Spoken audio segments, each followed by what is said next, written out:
Momento, ¿me escuchan? Perfecto. Dale de nuevo, discúlpame.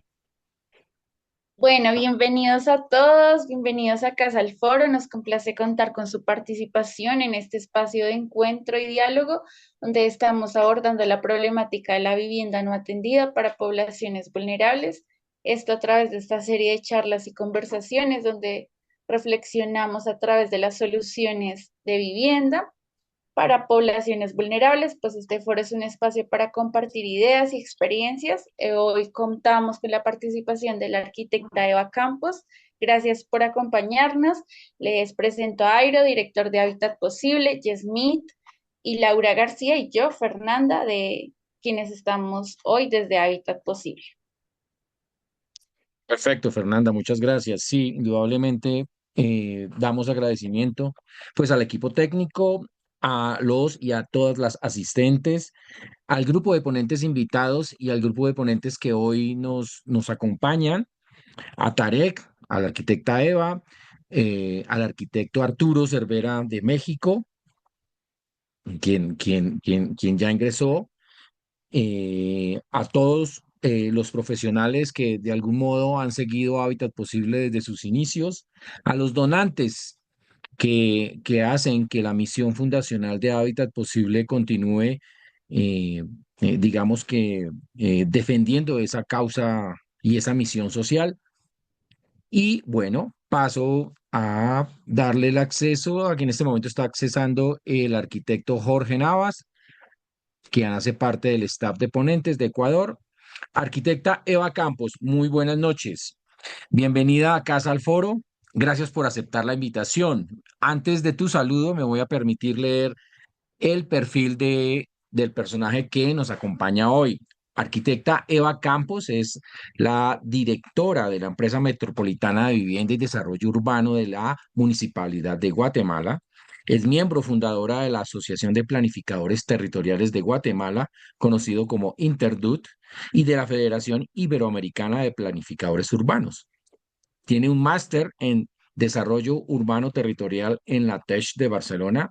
Es especialista en estrategias de vivienda y gestión del territorio de la IHS y del Lincoln Institute of Land Policy de los Países Bajos. Es investigadora y docente. Arquitecta Eva Campos, es un gusto, es un honor para Casa al Foro, para esta parte pues de América Latina y el Caribe, contar con tu presencia. Nos hemos visto quizás en un par de ocasiones, pero somos testigos de la excelente gestión que desde la dirección que tú tienes a cargo ha llevado la empresa metropolitana en representación pues de Guatemala. Bienvenida a Casa al Foro, arquitecta Eva, tienes la palabra. Hola, encantada, pues muy honrada de ser invitada a este espacio de diálogo, de encuentro. Creo que el poder dialogar con personas que van más allá del deber o del oficio, ¿no? Reposicionando la arquitectura es realmente inspirador. Sin duda, generar condiciones adecuadas de vivienda para las poblaciones de menores ingresos es algo que supera los tecnicismos, es algo que requiere eh, mucho activismo, una utopía que nos movilice, ¿verdad? Y es una lucha incansable, creo yo, para la mayoría de nuestras ciudades en el mundo y no digamos las ciudades latinoamericanas y en especial pues en la región centroamericana. Así que pues muy contenta de compartir los esfuerzos de la institución, pero también sobre todo de encontrarme con personas que tienen tanta vocación, que es lo que requiere la gestión de la vivienda adecuada, ¿no? En nuestras ciudades y en nuestros países. Bueno, voy a enfocar, ¿verdad? La charla de hoy en uno cómo se ha logrado avanzar desde una institución municipal. Creo que el contexto centroamericano, pues no lo puedo dejar de lado. Creo que un punto de partida es tener presente que si bien toda la región latinoamericana, ¿verdad?, asume esos retos y ha sido una asignatura pendiente lograr un hábitat adecuado para la mayoría de las personas.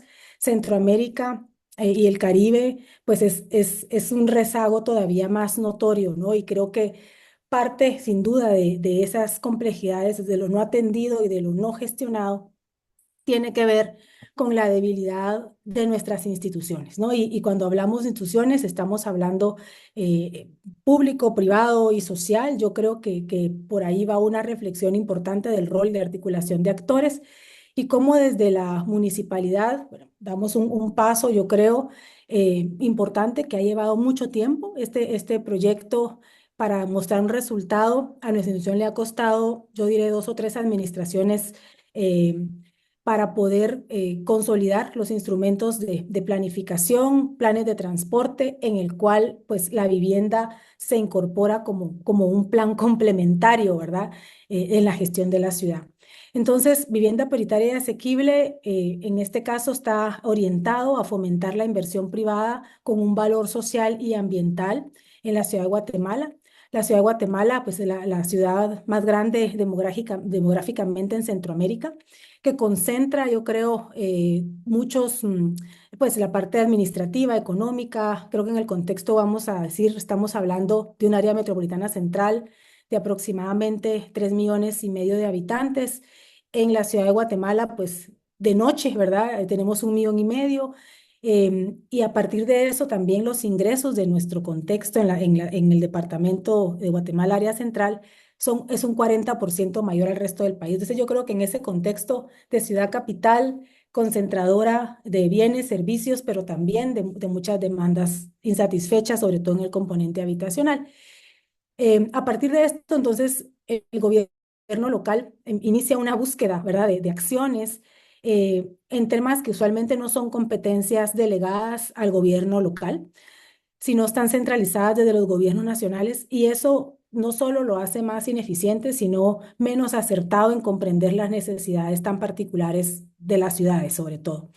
Eh, la empresa de vivienda es un instrumento institucional donde se definen esas acciones tal vez específicas que la municipalidad puede emprender ante una problemática que supera las capacidades administrativas y financieras de cualquier gobierno local. Pero creo que el paso es determinar y reflexionar y llegar a un consenso entre actores políticos y técnicos sobre cómo podríamos aportar a gestionar acceso a la vivienda adecuada. Eso quiere decir articulado a los planes de desarrollo urbano de la ciudad.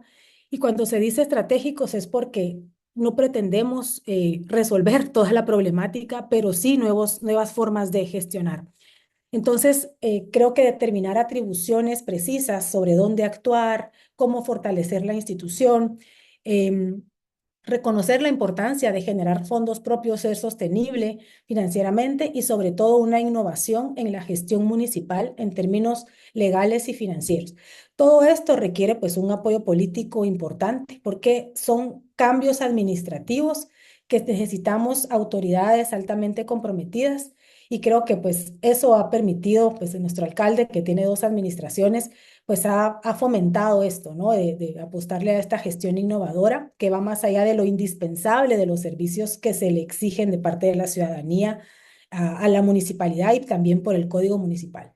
Entonces, la empresa de vivienda como misión, ¿verdad? Tiene esa función de liderar y proponer esas nuevas políticas urbanas de vivienda relacionadas sobre todo el tema de espacio público. La empresa de vivienda nace de un taller de urbanismo, de diseño urbano y de espacio público, y había una preocupación muy grande de cómo resolver la problemática incluso de movilidad metropolitana a partir de que nuestras ciudades suelen expulsar residentes, ¿verdad? Los centros se quedan vacíos, expulsamos residentes con un crecimiento exponencial. Entonces, la tesis del taller del espacio público era que a partir de la renovación del espacio público, vamos a habilitar y gestionar e implementar, como motivar, ¿verdad? Que los residentes se mantengan y que generemos nuevos emprendimientos, y eso pues fue muy utópico y efectivamente no era así. Había que hacer algo más, había que gestionar el suelo de la ciudad. Entonces, esa búsqueda del acceso al centro y el acceso a la ciudad como un derecho, y donde la vivienda es el elemento que lo materializa, así como los sistemas de movilidad y transporte, es la génesis de la empresa. Entonces, como principios, pues también se reconoce que hay un aspecto de justicia y dignidad y integración social que debe ser promovido a través de la empresa de vivienda para facilitar ese acceso a la vivienda urbana, en especial a la población que tiene menos posibilidades por por temas económicos, ¿no? Em, y bueno, creo que esto obviamente es un camino largo que la empresa pues también debe sistematizar, reconocer las necesidades habitacionales no atendidas y las atendidas en un contexto donde hay una carencia de un ministerio de vivienda, donde la parte estadística y la información nunca está disponible con un ente rector que nos esté dando esa orientación. Entonces, ante eso, pues hay un punto de partida de por qué debemos hacer algo, ¿verdad? Estamos en un contexto donde la mayoría de población no tiene acceso a una vivienda adecuada. Hemos normalizado que únicamente el 27%, o sea, menos del 30% en el área urbana central, que es la que tiene mayores ingresos a nivel nacional, por eso empecé por eso, sea el que logra ser atendido por la vivienda que tiene una regularización de norma, que tiene acceso al diseño, que tiene acceso o la vivienda que es producida también a través del mercado o autoproducida pero con asistencia técnica, ¿no? El resto, pues las personas han resuelto como pueden, ¿verdad? En la mayoría de ocasiones en condiciones de mala calidad habitacional. Y entonces sistematizar todas estas demandas, comprendiendo lo que el mercado atiende o lo que la gente atiende por sí misma en condiciones adecuadas y qué es aquello, ¿verdad? Donde tenemos una línea de acción por intervención pública en términos de la obligación de priorizar población bajo línea de pobreza. Quiere decir con un límite de ingresos que en nuestro contexto son 4 salarios mínimos, eso dice la ley de vivienda y su reglamento, y hogares que carezcan de bienes inmuebles. Entonces, a partir de eso, en el área urbana central identificamos una demanda de vivienda nueva de casi 150.000 unidades focalizadas en estos segmentos. La producción formal a través del mercado inmobiliario para este territorio no supera las 4.000 unidades al año, y cuando las genera están enfocadas únicamente en los segmentos medios altos, sobre línea de pobreza, ¿verdad? Entonces, a partir de eso es cómo podemos incidir con los instrumentos municipales, sabiendo que no tenemos un esquema de subsidios públicos o una política pública nacional ante lo cual la municipalidad pudiera desarrollar, ¿no?, un programa dependiente de de esas ayudas. Entonces, ¿cuál es el alcance, verdad, que podemos tener y cómo diseñamos algunas estrategias y modelos adecuados a cada segmento? Los segmentos base de la pirámide, donde estamos acumulando 80.000 unidades de vivienda de demanda, de vivienda no atendida, son hogares con un salario mínimo de ingreso o menos, donde tampoco tenemos unas políticas sociales que fortalezcan sus capacidades o alivien, ¿verdad?, sus necesidades básicas insatisfechas. Es muy difícil para un gobierno municipal sin subsidios públicos llegar a esa base de nacionales, llegar a esa base de la pirámide, pero sí podemos empezar a trabajar en aquellos segmentos que también son prioridad de ley, que son personas que viven o trabajan en la ciudad de Guatemala, sobre todo, y que pueden tener una cierta posibilidad de acceder a través de un crédito hipotecario, generando nosotros las condiciones para que exista oferta. A partir de eso nace vivienda paritaria. Vivienda paritaria pues está muy focalizada a los segmentos que creo que, para ponerlo en un contexto tal vez latinoamericano, estamos hablando de un segmento socioeconómico 2 o 3, con estos ingresos tope de 4 salarios mínimos mensuales. Y también sabemos que a partir de esos segmentos que no van a poder acceder a través de un crédito hipotecario, necesitamos innovar otros modelos de acceso a la vivienda, y estamos en este momento trabajando en esos modelos de alquiler social, alquiler con opción a compra, pensar en esos modelos de vivienda por cooperativa a través de los derechos de uso y habitación, y pues los componentes de mejora de vivienda articulados a mejora de barrios. Tenemos una demanda también de un 45% de los hogares de la ciudad con más de algún déficit, donde predomina el hacinamiento, y es aproximadamente un 15% de los hogares asentados en lugares que representan algún riesgo, sobre todo de deslizamientos. vivienda prioritaria entonces es este fomento a a la oferta de vivienda nueva donde participa el sector privado, donde se articula con los instrumentos de gestión de suelo y ordenamiento del territorio a fin de generar condiciones competitivas que permitan que la construcción de estas viviendas se realicen en localizaciones clasificadas como urbana, central y núcleo de nuestra ciudad. A eso se hace referencia G3, G4 y G5, es una nomenclatura de nuestro plan de ordenamiento, pero en su caracterización estamos hablando de la zona urbana, central y núcleo, donde se garantiza el acceso a los sistemas de transporte y la movilidad pública, sobre todo los sistemas que están siendo renovados por la municipalidad. Entonces, hay una visión también, ¿verdad? A nivel político, creo yo, de generar y fomentar una alternativa para que seamos una ciudad de propietarios. Esta visión, pues, yo la criticaba siempre como decía, bueno, pero ¿por qué siempre le apostamos únicamente a la propiedad? ¿Por qué, verdad? No priorizamos otros modelos de tenencia. Y si bien es válido diversificar, sobre todo sabiendo que la realidad económica de los hogares de nuestra región no logran a través de un crédito hipotecario únicamente, yo creo que hay un valor en términos de la seguridad social que representa ser propietarios. Porque en nuestros países, o en Guatemala, donde los ingresos de las personas, los ingresos formales, es menos del 30%, ¿verdad? O sea, la informalidad, por decirlo así, los ingresos que no necesariamente tienen esa regularización en términos de los derechos laborales garantizados, es aproximadamente el 70%, ¿no? Entonces es muy alto. Entonces, ¿qué representa para nuestros habitantes el acceder a la propiedad? Es una seguridad social a largo plazo, ¿verdad? Es lo que le dejamos a nuestros hijos. Y por eso esa mirada patrimonialista de la vivienda está en la génesis de nuestra sociedad y por eso generar una alternativa que permita materializar no solo la aspiración, sino dar esa especie de garantía social y de seguro social es un tema importante, a lo cual pues la mayoría de autoridades, ¿verdad? La parte política de nuestra región también le apuesta porque reconoce que está en la génesis de la demanda de los habitantes. Esta primera acción, entonces, logra, ¿verdad?, empezar a generar una alternativa con la cual, si bien no logramos atender todo ese déficit, esa demanda insatisfecha o a todos los segmentos no atendidos, sí estamos abordando una alternativa para ese 45% del déficit. Entonces, y también cuando hablamos de la vivienda asequible, hablamos de una vivienda que usualmente, que es un subproducto en la gestión de la vivienda paritaria, que son hogares ligeramente ubicados en un segmento ligeramente superior a los hogares en condición de línea de pobreza y que tampoco tienen una oferta de vivienda en la ciudad, ¿verdad? Entonces tienen que buscar una alternativa, lo único que pueden encontrar se encuentra a 15 o 20 kilómetros de la ciudad de Guatemala, con lo cual hacen 2 o 3 horas de movilidad, ¿verdad? Entonces buscamos romper ese ciclo, ¿verdad? Perpetuo, donde la vivienda cada vez está más lejos de la fuente productiva de los hogares.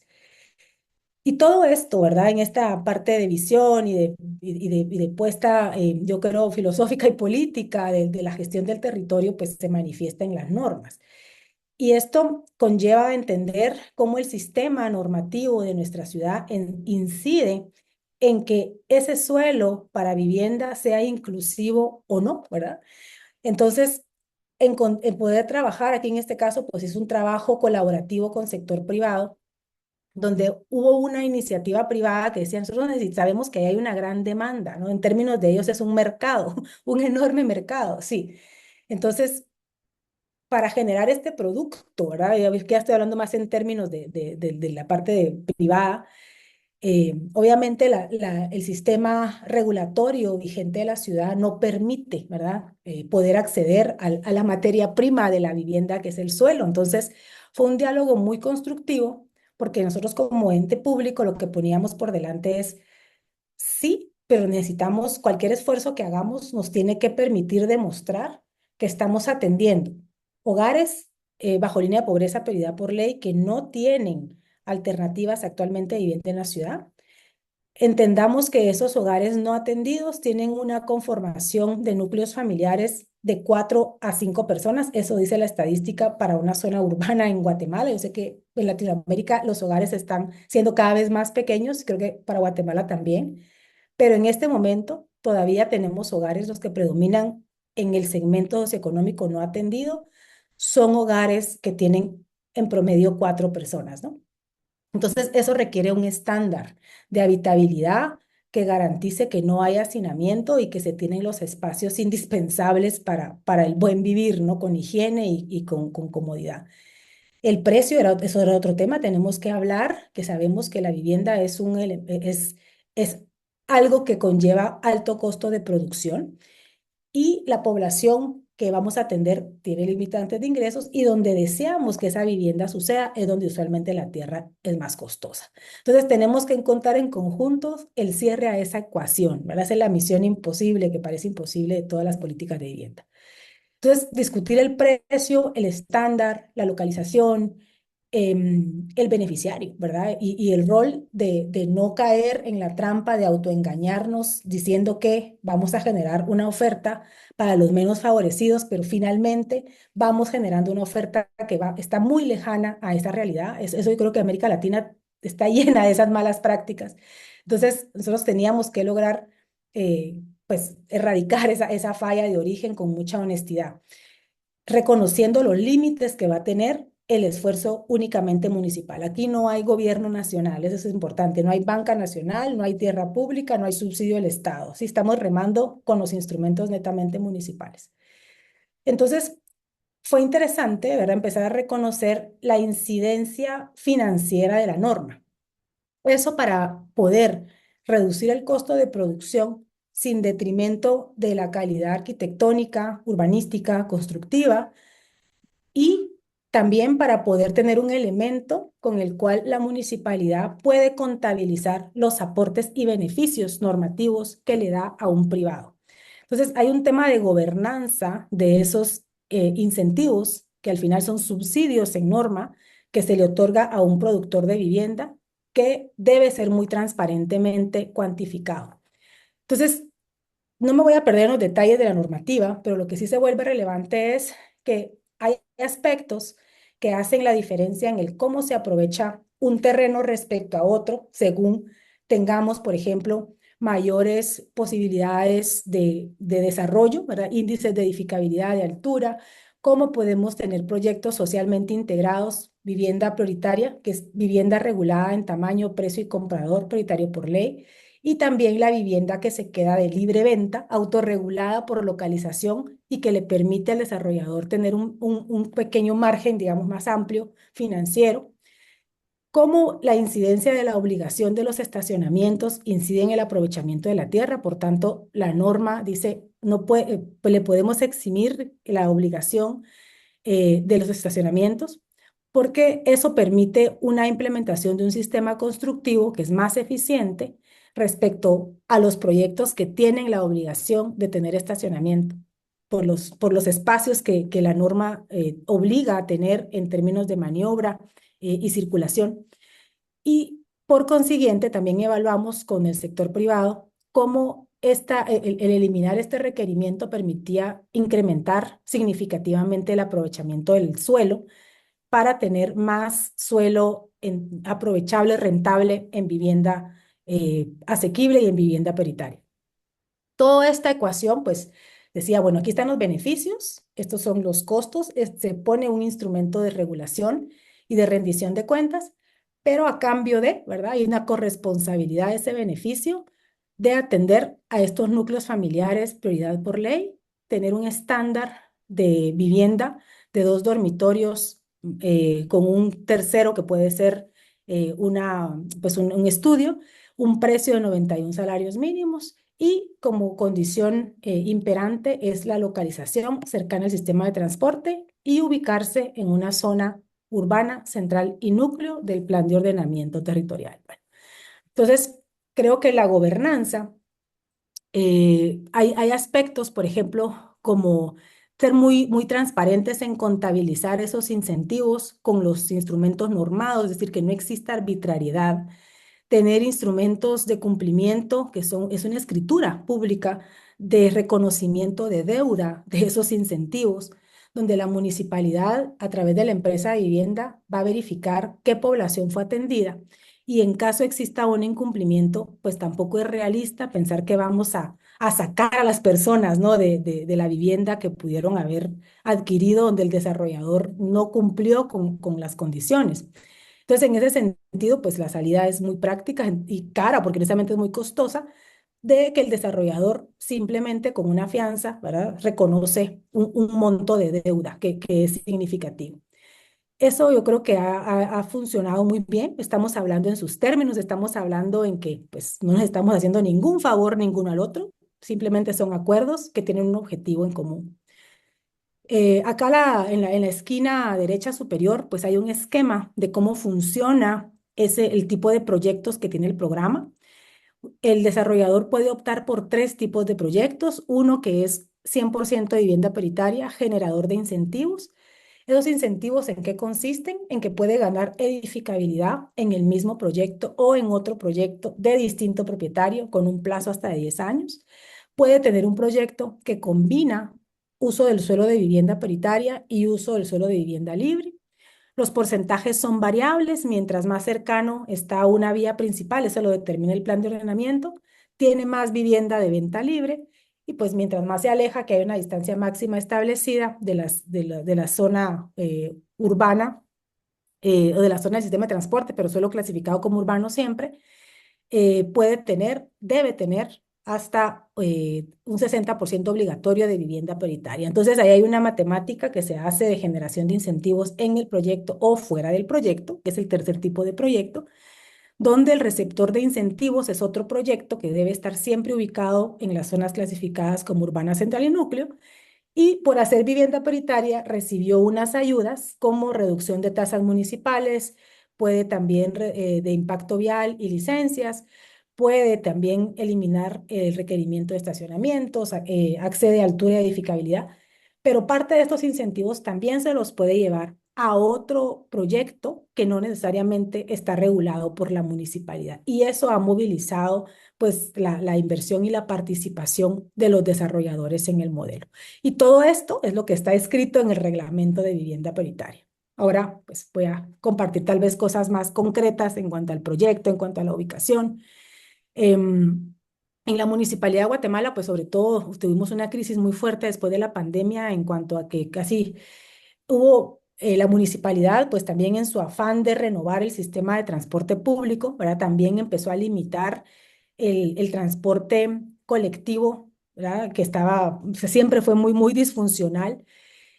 Y fue una oportunidad también para empezar a promover y a incrementar las nuevas líneas de transporte. Creo que hubo un desencaje muy fuerte entre los tiempos de dar este nuevo sistema de transporte y las demandas de la población, con lo cual pues también se incrementó mucho el índice de uso de motos, sobre todo de la pandemia para acá. Pero ha sido una apuesta a la ciudad fortalecer el sistema de transporte público gestionado desde la Municipalidad de Guatemala. Entonces, el transporte municipal con la vivienda son como dos hermanas, ¿verdad? Dos hermanos de esa apuesta de estrategia de desarrollo territorial que impulsa la administración del actual alcalde, con lo cual para nosotros es muy importante medir dónde está pasando, ¿verdad? Dónde están los proyectos en relación al nuevo sistema de transporte, porque poder eliminar la obligación de los estacionamientos, otro argumento es que estamos cercanos a ese sistema de transporte público renovado, ¿verdad? De otra forma, no justificamos que el proyecto pues no tenga ese servicio interno hacia sus habitantes, que también pues a su vez lo que hace es encarecer muchísimo el costo de la vivienda más el espacio de estacionar. Entonces, en este momento nosotros pues hemos trabajado y pues tenemos consolidados 30 proyectos que suman más de 4.000 unidades de vivienda en 4 años. La mitad de ellas son paritarias y la otra mitad son asequibles, es decir, no están reguladas en tamaño, precio ni comprador. Aquí ustedes a la derecha pueden ver los precios que corresponden a vivienda paritaria en su regulación, está dolarizado. Y pues abajo en la parte que está en verde es lo que usualmente se está como autorregulando, es lo que está generando un desarrollador en el mismo proyecto o en otro proyecto, pero que recibió incentivos de vivienda prioritaria.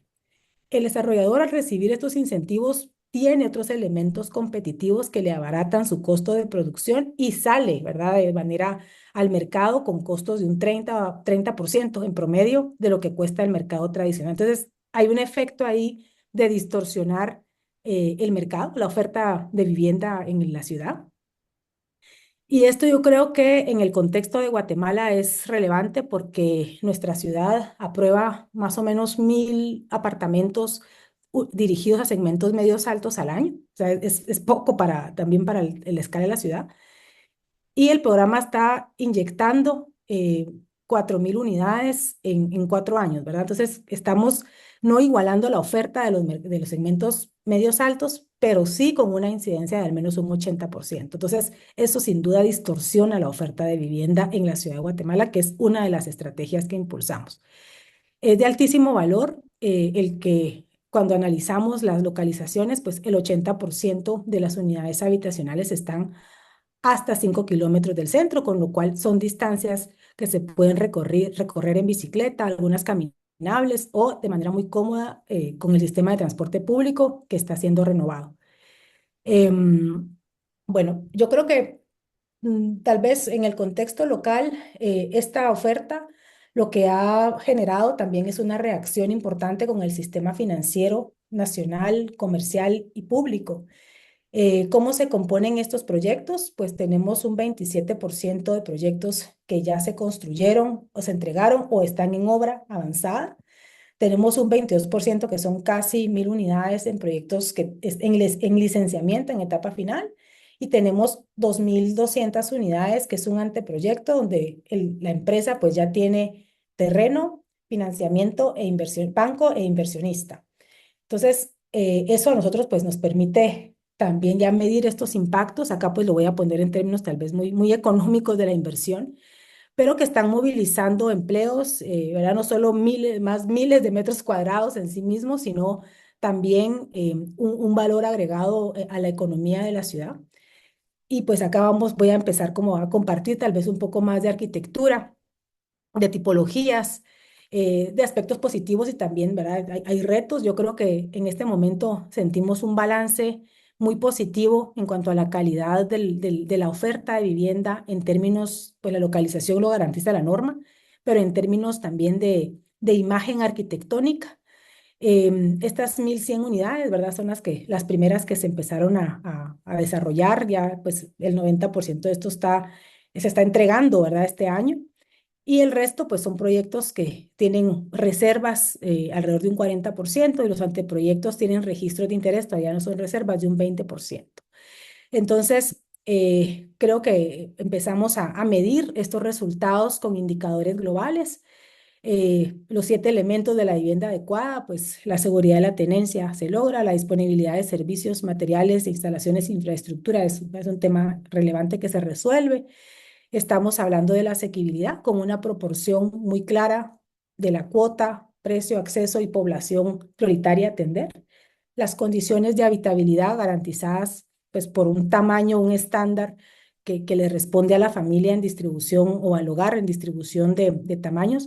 No solo hay un tipo de vivienda, ¿verdad? Hay 3 tipos, pero la norma con sus incentivos empuja a que esa solución habitacional sea en su mayoría, o sea, estamos hablando en un 90% de 2 y 3 dormitorios. Solo se queda un 10% de unidades habitacionales de un dormitorio, porque menos del 10% de los núcleos familiares tienen 2 habitantes o menos. Digamos que en el segmento que queremos atender no predomina la pareja sin hijos ni el joven emancipado, ¿verdad? Yo creo que hay una confusión muchas veces en el discurso de los desarrolladores inmobiliarios y del mercado privado de querer generalizar que pues la mayoría y la alta demanda de los hogares sin hijos y de los nuevos jóvenes, eso es muy de clase media, ¿verdad? En nuestro contexto.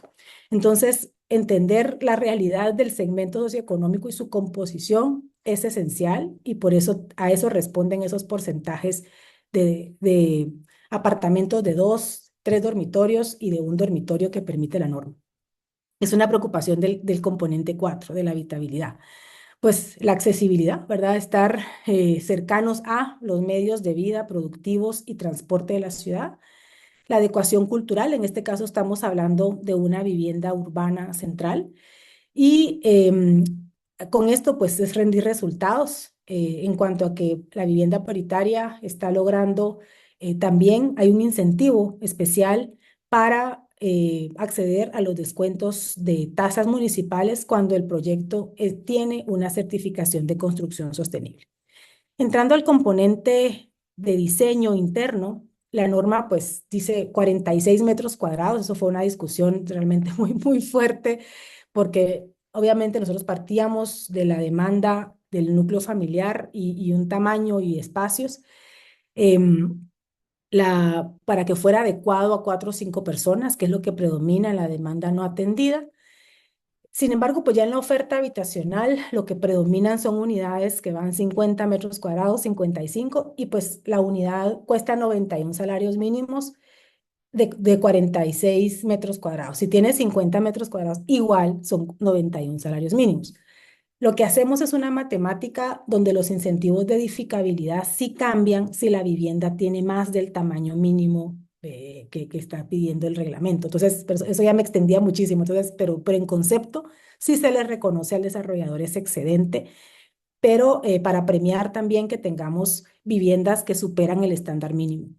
Em, También nos hace sentir muy orgullosos el hecho de que las unidades habitacionales pues tienen todos los acabados, piso cerámico, ventanas de aluminio o de PVC, la mayoría en estos últimos proyectos, artefactos sanitarios, casi todos pues son blancos, pero una loja sanitaria de una calidad pues bastante, nada que envidiar, ¿verdad? No está en detrimento ni en estándar inferior a lo que está ofreciendo el mercado para los segmentos medios, ¿verdad? Predominantes medios altos.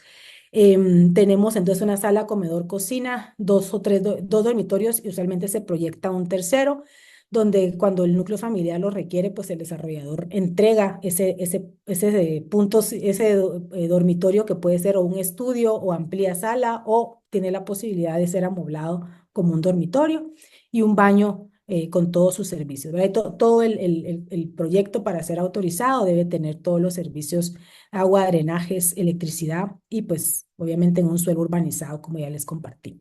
Vamos a compartir por acá tal vez ya una imagen del tipo de proyecto. Este anteproyecto pues está por tener su licencia en este momento, ya es un desarrollador que hace un tercer proyecto, ¿verdad? Y cuando vemos sus productos previos, sus resultados, pues no tenemos duda que va a lograrse esta imagen objetivo. Proyectos también ubicados, yo creo que hay una, ya por ejemplo, se diversificó también las empresas que participaron, ¿verdad? Y empezaron a invertir empresas que no eran necesariamente las empresas tradicionales, grandes, asociadas a las cámaras de constructores, sino que empezaron otras empresas que obviamente tenían capacidad de hacer un edificio, que eso no lo hace cualquiera, pero que no habían trabajado en la ciudad de Guatemala. Ahora están entrando otras desarrolladoras de otra escala que tienen unas eficiencias de diseño también muy particulares, pero están logrando en espacios de 46 metros cuadrados, sí, tener, hay un estándar, por ejemplo, de un lado mínimo de cuando el espacio está sala, comedor, cocina combinado, el tema de los dormitorios, los pasillos, las alturas, ¿verdad? Están logrando cumplir con esos estándares.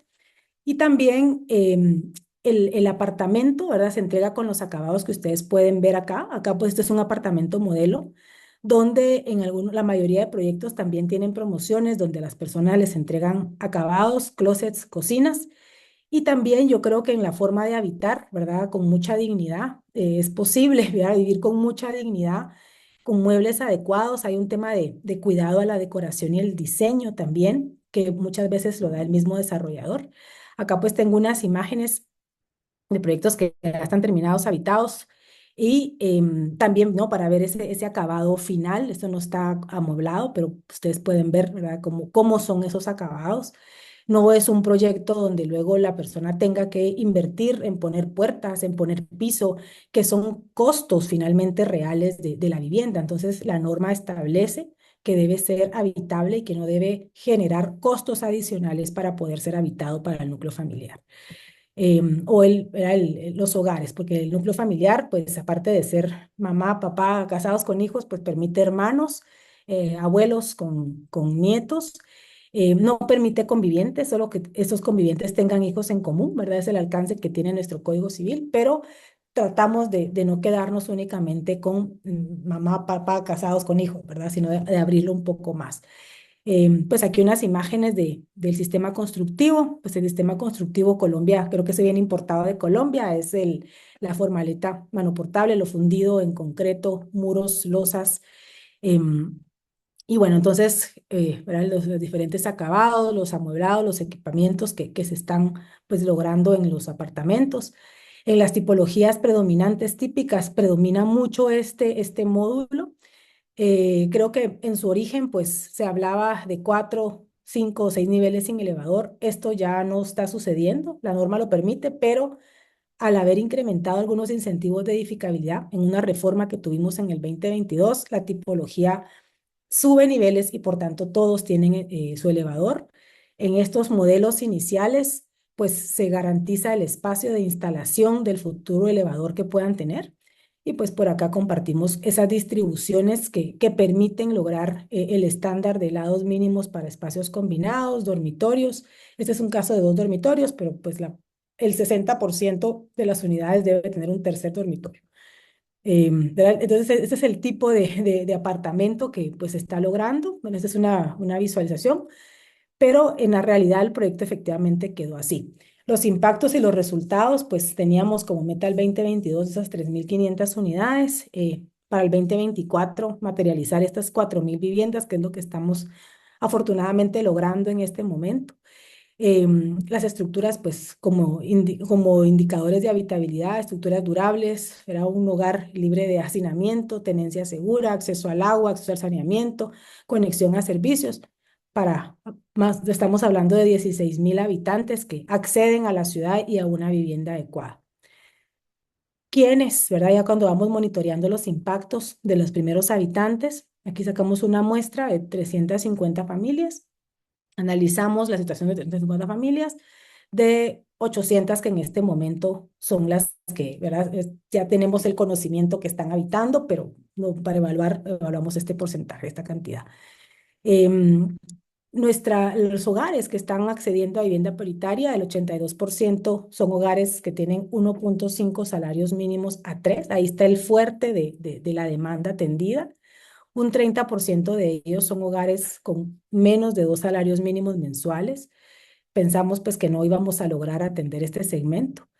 Y pues el 65% son mujeres jefas de hogar. Hay un componente de género muy importante. En este momento los núcleos familiares tienen 3 personas, entonces es muy probable, son hogares jóvenes, entonces es muy probable que sí va a haber un cuarto integrante tal cual lo prevé la estadística. En este momento, cuando los proyectos pues se habitan, tienen un estándar de habitabilidad de 18 metros cuadrados por habitante, ¿verdad? Y el mínimo autorizable son 10 metros. Eso, la norma no lo dice así, pero a razón de eso establece los tamaños. Y lo que sí dice es que al momento de la entrega de la vivienda, deberá haber como máximo a razón de 2 personas por dormitorio, ¿verdad? Porque eso la empresa sí lo puede verificar. Creo que otro aspecto es el acercamiento a la demanda. Nosotros como empresa pues también tenemos un deber no solo de promover los proyectos y apoyar y que la inversión que tiene un impacto importante, pero sobre todo es conocer la demanda, ¿verdad? Es decir, acercarnos a las personas, contarles que existe un programa que ofrece una oportunidad y que no es ningún favor, ¿verdad? Estamos cumpliendo con nuestra obligación pública de generar las oportunidades. Entonces, conocer, por ejemplo, cuál es esa preferencia de ubicación, ¿verdad? Es decir, dónde desea, más allá de lo que es, de lo que en este momento parece imposible. Y obviamente, pues la zona 1 y 2 en nuestra ciudad son las zonas centrales, 6 y 7 son zonas centrales. Entonces queda muy claro, ¿verdad? Ese deseo, esa necesidad de estar en las zonas céntricas. Los ingresos es importante porque nosotros captamos esta información en exposiciones muy populares, donde muchas veces tenemos que discutir estadísticas que vienen de estudios de mercado del sector privado, donde parece, ¿verdad?, que toda la demanda es completamente solvente. Entonces, donde hagamos la pregunta es muy importante. Y contraponerlo, ¿verdad?, con mucha honestidad en los lugares donde se capta la mayoría de la gente, pues queda claro que el 75% de las personas que necesitan una vivienda y que tienen interés, tienen ingresos hasta 2 salarios mínimos. O sea, entonces nosotros tenemos la obligación de generar las oportunidades para ese segmento.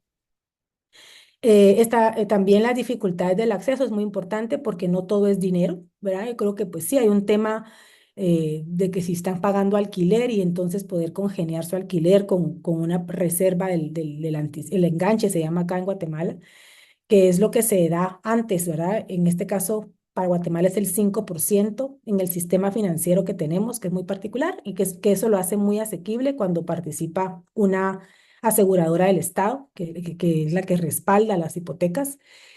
Pero la gente también dice, tenemos una dificultad enorme con la papelería y los requisitos, ¿verdad? Entonces, es decir, los procedimientos para acceder a la vivienda son hostiles, ¿verdad? Es decir, no es fácil entender qué tengo que hacer y dónde está la oferta y toda la papelería que hay que cumplir, ¿verdad? Entonces, esas dificultades de acceso es importante para nosotros identificarlas para poder tener una acción que facilite, ¿verdad? A quitar ese cuello de botella que implica el acceso.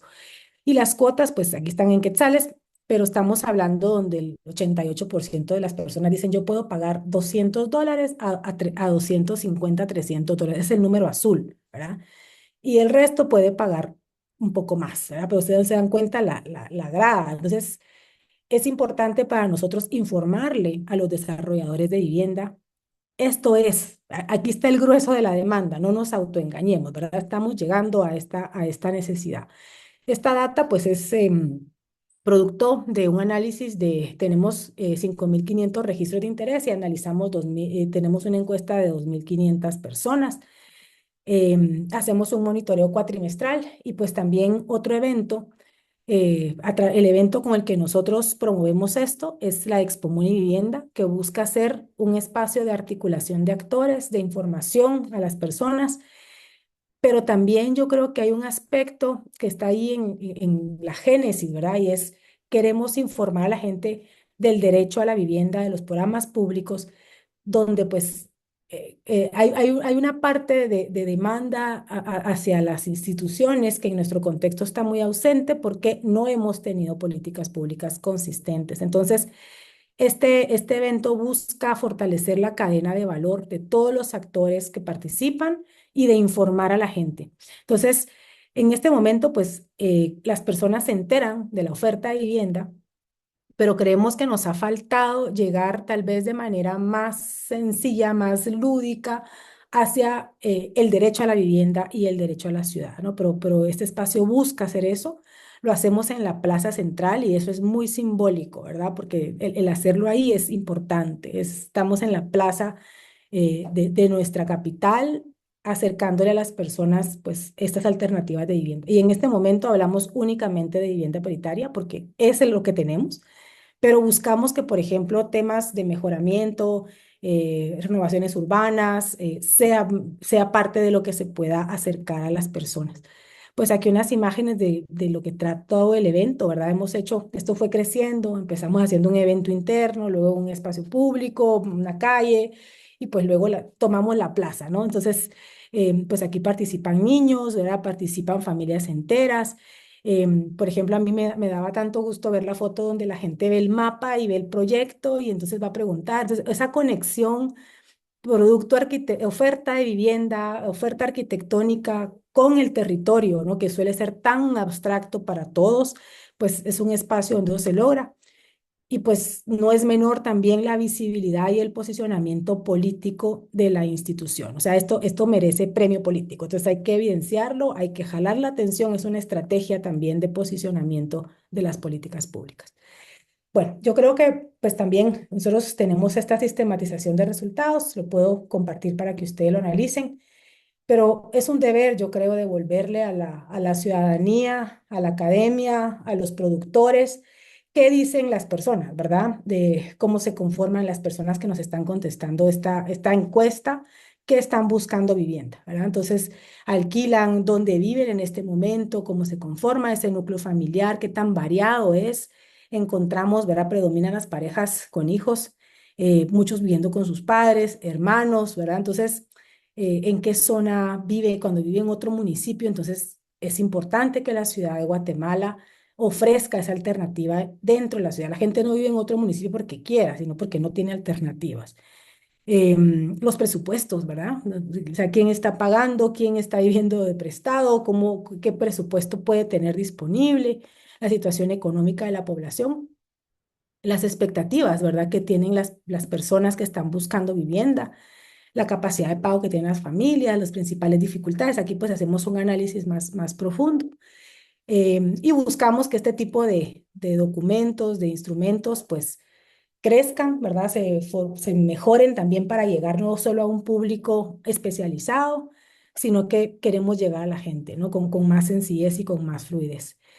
Bueno, eso es vivienda prioritaria, ¿verdad? Un proyecto que para ver resultados, pues se trabajó desde el 2017. La norma se aprueba en el 2019. Los primeros proyectos empiezan a dar luz en el 2021. Fueron hijos de la pandemia, los primeros 4 o 5 proyectos.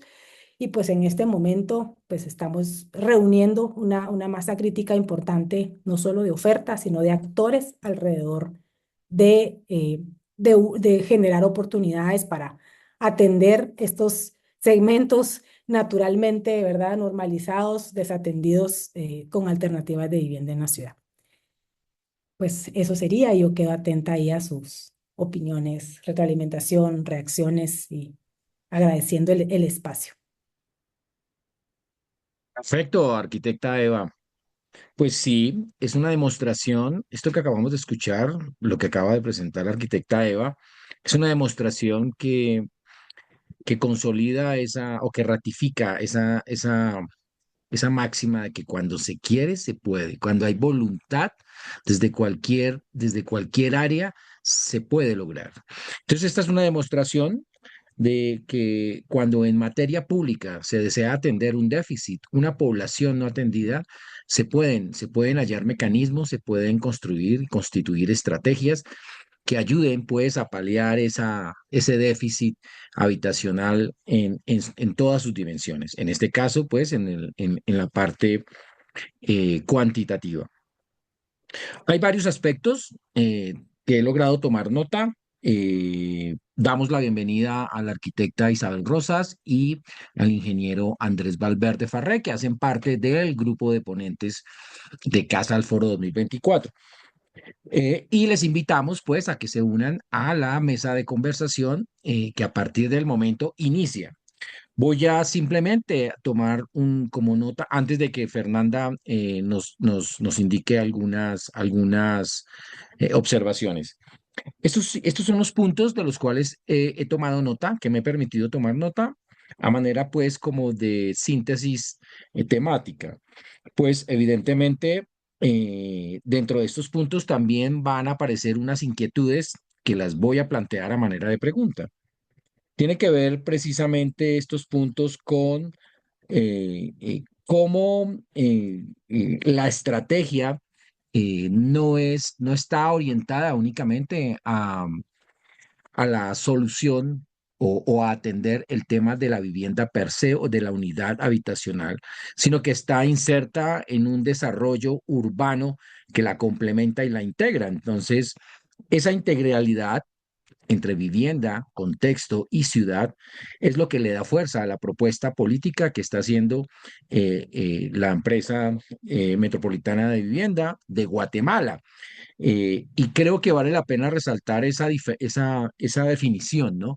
De que la empresa metropolitana de vivienda es una entidad pública, ¿sí? Y que en tal sentido, eso es lo que una entidad, una institución debe hacer, y es desarrollar proyectos y estrategias integrales. En tal sentido, vemos entonces una política de gestión de suelo, aún con las poquísimas herramientas que tú nos acabas de demostrar que tiene la empresa, con los pocos recursos que tiene, pero con esa inmensa capacidad de gestión que se ha demostrado en esta intervención. Entonces, esa capacidad de suelo para integrar ciudad, esa capacidad de suelo para generar proyectos integrales que incluso respondan a las necesidades, tú bien lo decías, de un determinado tipo de habitante, y le hiciste la aclaración en términos de que es un habitante urbano de ciudad. Obviamente que esto está dirigido dentro de la escala de la Municipalidad de Guatemala, Y haces también la aclaración de que a nivel nacional no se ha tenido el apoyo. Entonces, pero sí es un modelo que vale la pena exportar, ¿no? O bueno, exportar desde Guatemala, desde la ciudad de Guatemala para el resto del país. Vemos cómo hay una intención real de, y creo que también es algo que en Colombia se desarrolló en algún momento, que tiene que ver, tú lo dijiste, ciudad de propietarios, y es que la gente, que las personas puedan acceder a su vivienda como un capital, ¿no? Como una parte de ese progreso que como individuos y como familia podemos y debemos tener. Entonces, esa política de ciudad de propietarios, aquí en Colombia se llamó país de propietarios. Es algo similar. Vemos que independientemente de la necesidad que existe en términos del déficit habitacional, siempre estás muy ajustada, o bueno, la estrategia está muy ajustada a la norma. Entonces, aún con ese ajuste que también entendemos que hay una limitante fuerte, ¿sí? En temas de lo que la norma puede permitir, hay una respuesta un tanto optimista, porque estamos hablando incluso de mayor área, ¿no? Y ya me voy a meter con el tema de la arquitectura. ¿Cómo logran concebir, a diferencia de Colombia, que la vivienda prioritaria acá en Colombia se entrega en obra gris y lo llamamos meramente habitable, ¿no? Es decir, con lo mínimo habitable. Entonces se entrega en obra gris con un baño terminado, enchapado en zonas húmedas, y lo mismo una cocina con un mesón, una estufa, un lavaplatos, un lavadero, y el resto de la unidad está sin pisos, pues en cemento, muros sin terminar, techos sin terminar. Y aún así, pues, lo llamamos vivienda prioritaria digna. Y eso es interesante, entenderlo como ustedes entregan o conciben esa dignidad cuando se entrega una vivienda con 91 salarios mínimos, que entendemos que estaría por el orden de los $42.500 aproximadamente. Entonces, uno dice, oye, qué interesante ese concepto de dignidad. Van más allá. Eso es como cuando una persona, creo que lo comentaba incluso contigo en algún momento, Eva, como el hecho de que una persona pueda tener acceso a la ducha, al baño, asearse y cambiarse de ropa, ¿sí? Le mejora su dignidad, incluso a cortarse el cabello, le mejora su dignidad.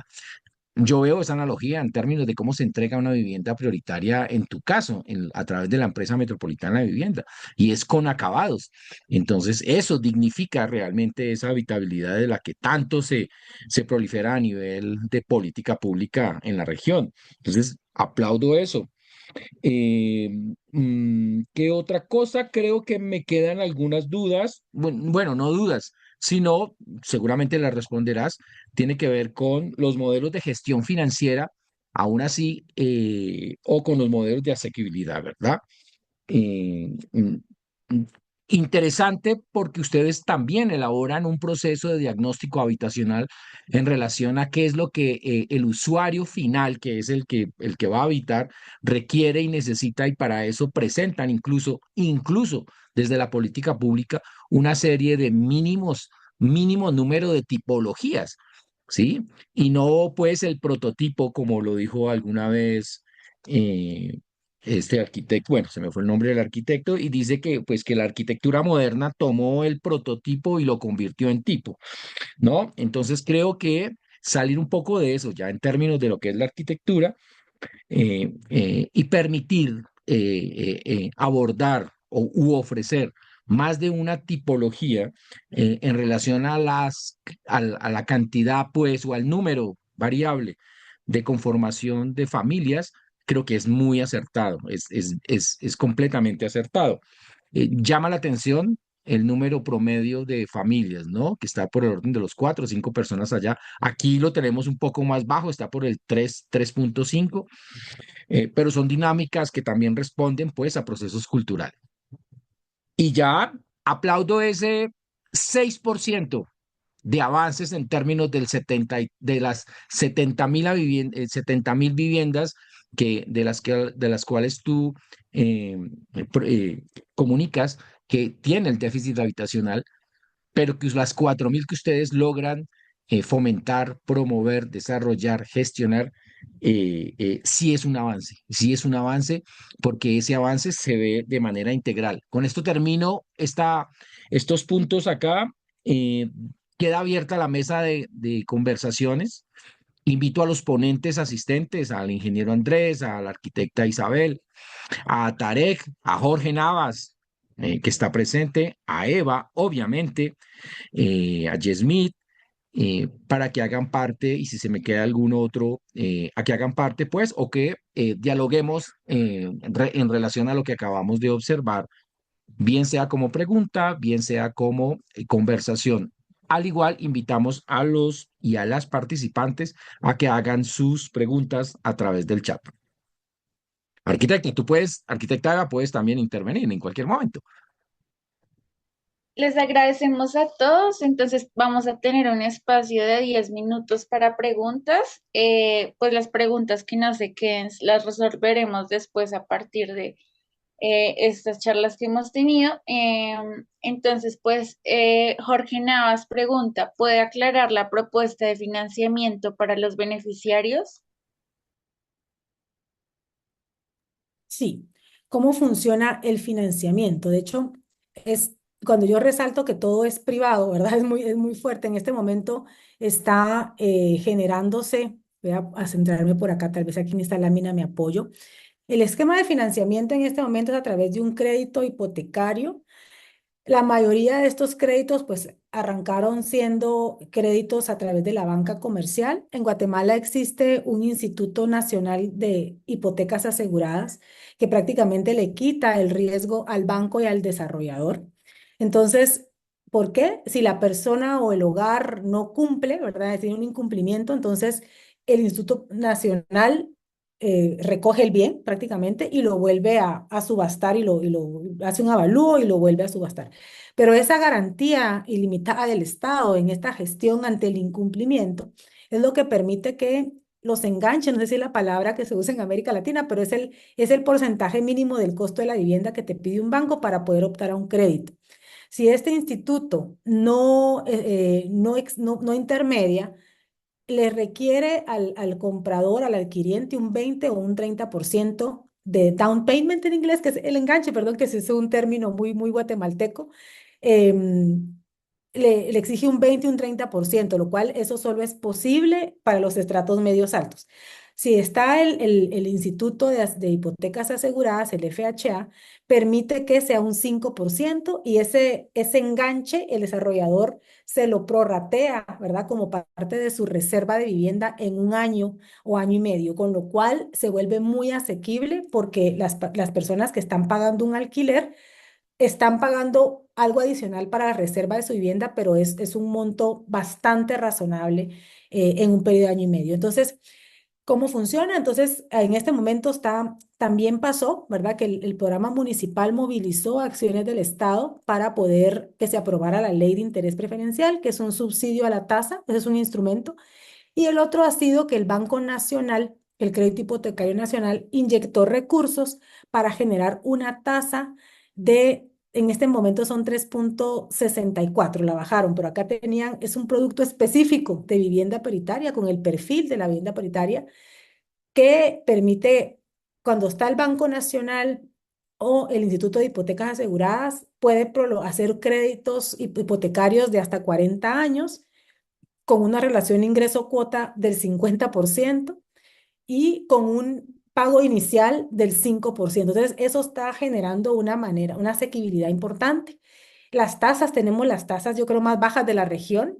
Nosotros tenemos pues la tasa ordinaria sin subsidio y sin participación del Banco Nacional es 7%. Eso ya incluye el seguro, 1,2726 con el seguro.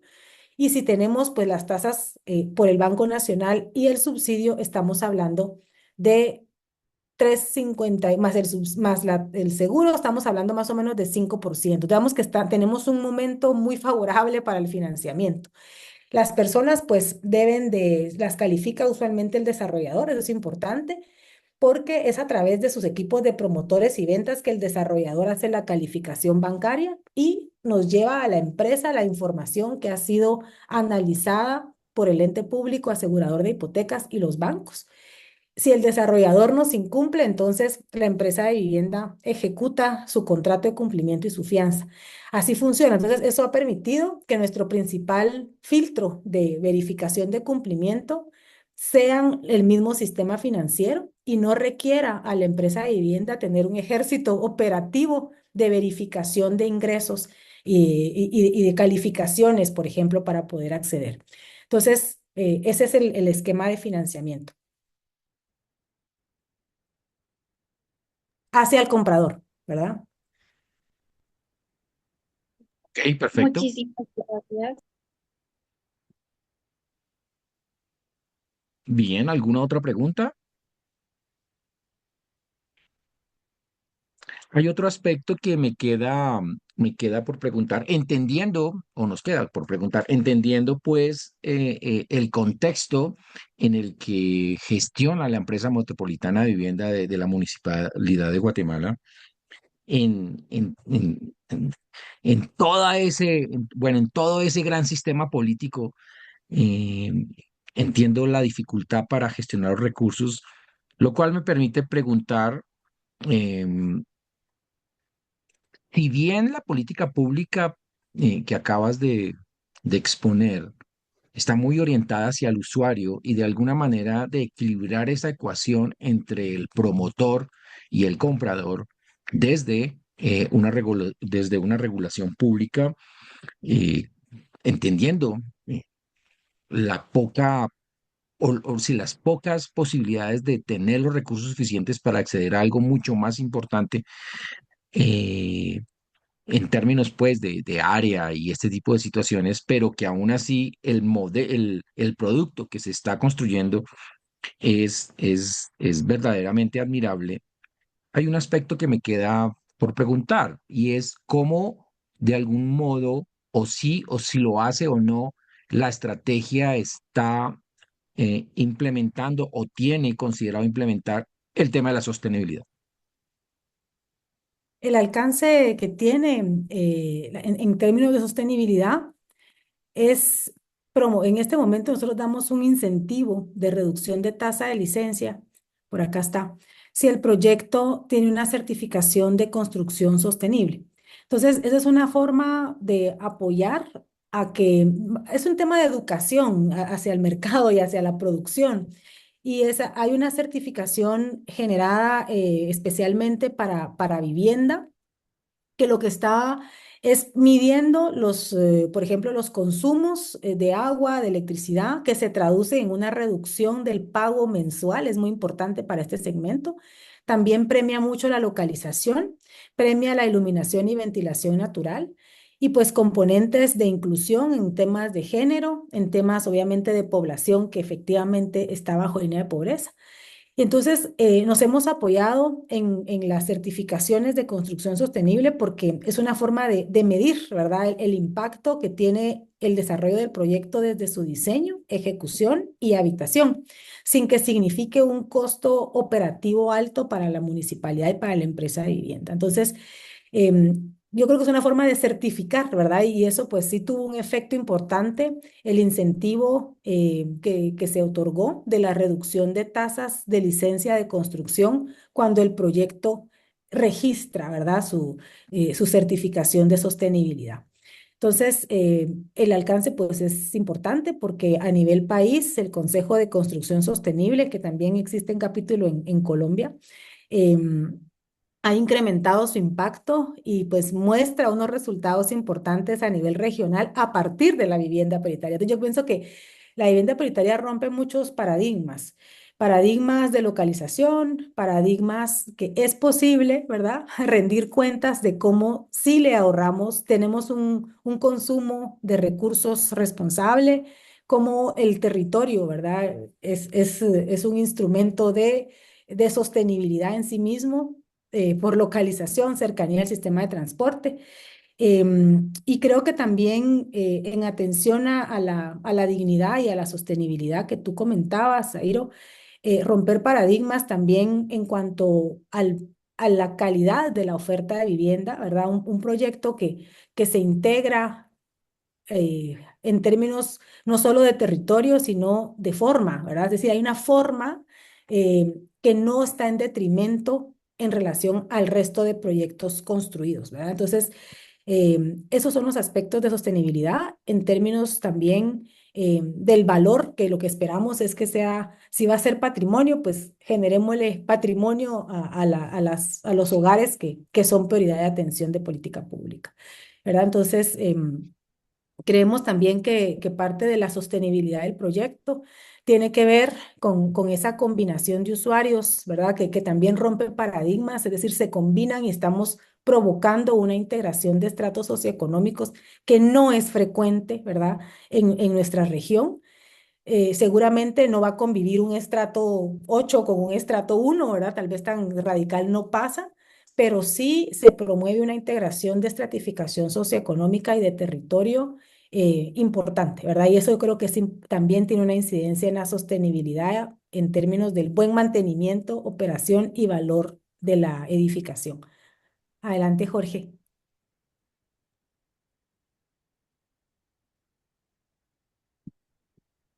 Y buenas noches con todos. Quería felicitarla a Eva por el trabajo que están haciendo desde la empresa pública y alentarla a que sigan adelante creo que el activo más importante que pueden tener las empresas públicas es una institucionalidad fuerte que les permita generar confianza a todos los actores del desarrollo urbano. Entonces, me parece súper interesante. Le preguntaba respecto al financiamiento de los beneficiarios, porque entiendo que finalmente los beneficiarios son sujetos de crédito, son quienes tienen acceso al sistema financiero. Ujú, Eh, Eso en nuestro medio es muy complicado y deja fuera de los programas a un segmento importantísimo de la población que no tiene acceso al sistema, definitivamente al sistema financiero. No.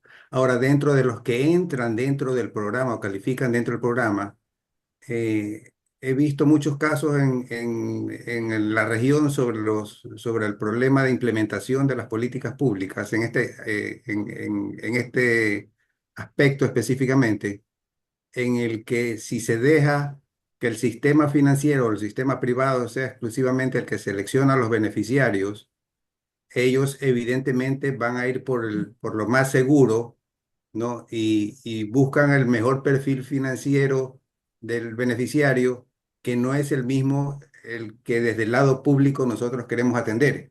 Entonces, ujú. ¿cómo han hecho para calzar un poco? Porque veían una lámina que tenían como condición de ingreso 1,5 o 2 salarios básicos. eh, Entiendo que en Guatemala les está calzando los números, pero o sea, ese creo que es uno de los retos más complicados que hay en este tipo de programas, ¿no? Eh, Por ahí va un poco la pregunta. ¿Cómo lo calzamos? Digamos, la norma tiene un límite, digamos, la respuesta directa es, lo estamos obligando. O sea, le estamos diciendo, le damos este incentivo, pero aquí está su obligación. Entonces, los desarrolladores de manera constante están peleando siempre, o sea, eso no va a terminar, varias cosas. Ellos quieren más libertad de a quién le pueden vender, quieren los incentivos sin cumplimiento de requerimientos de habitabilidad. Esa discusión no se va a terminar nunca, eso siempre está ahí, ¿verdad? Entonces, lo importante es que las entidades públicas mantengamos la robustez de los argumentos para defender lo esencial de estos aspectos.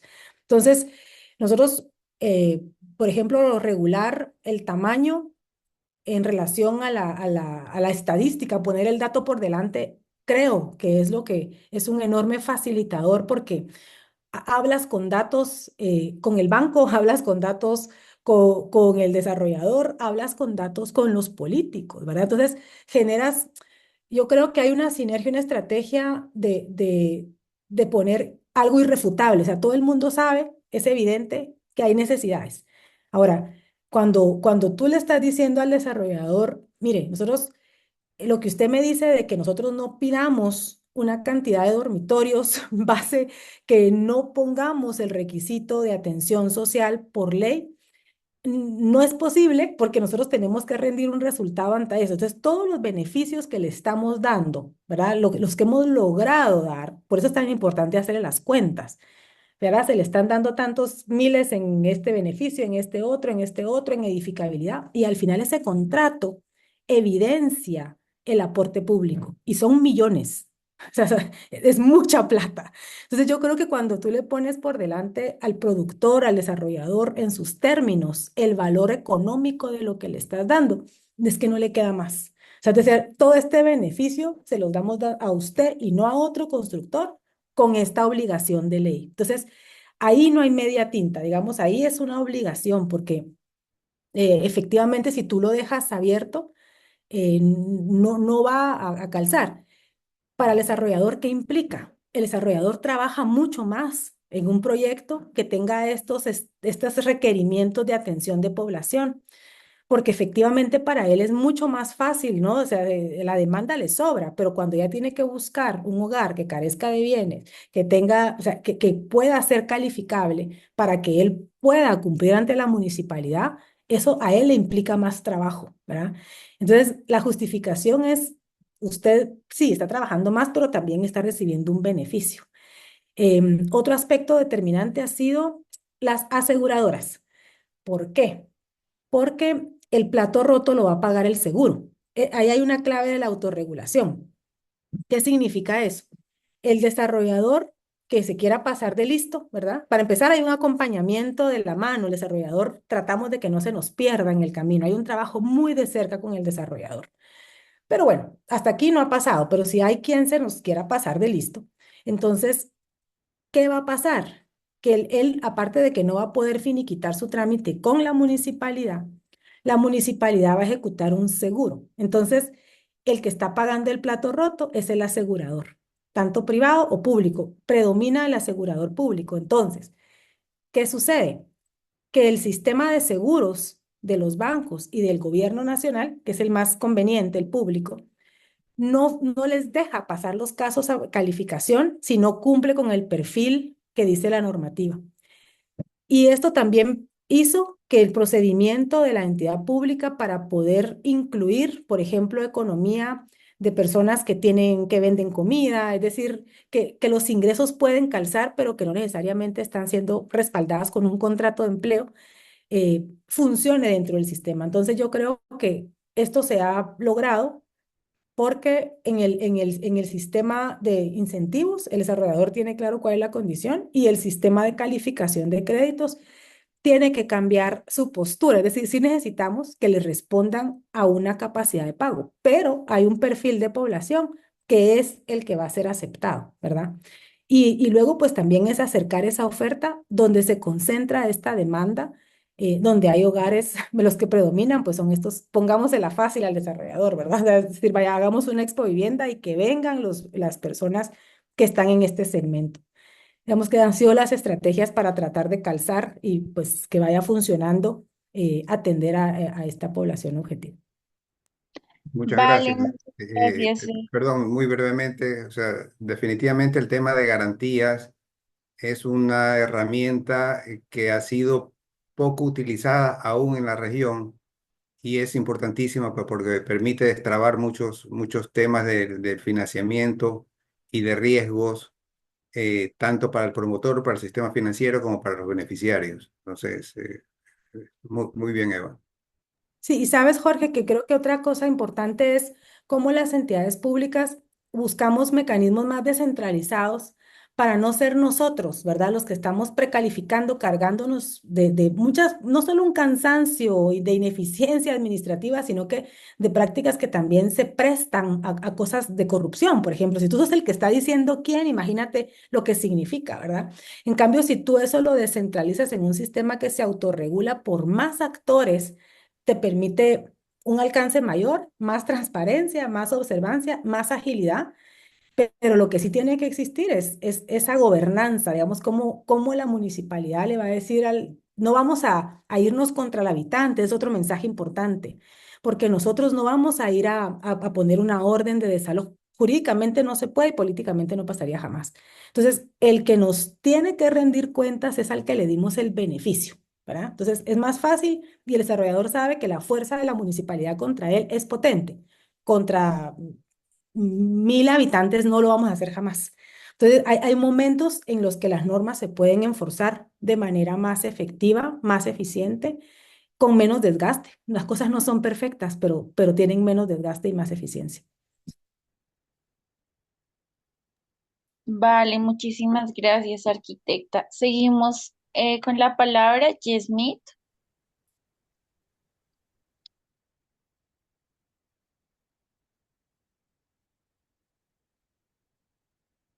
No te escuchamos, Yasmith.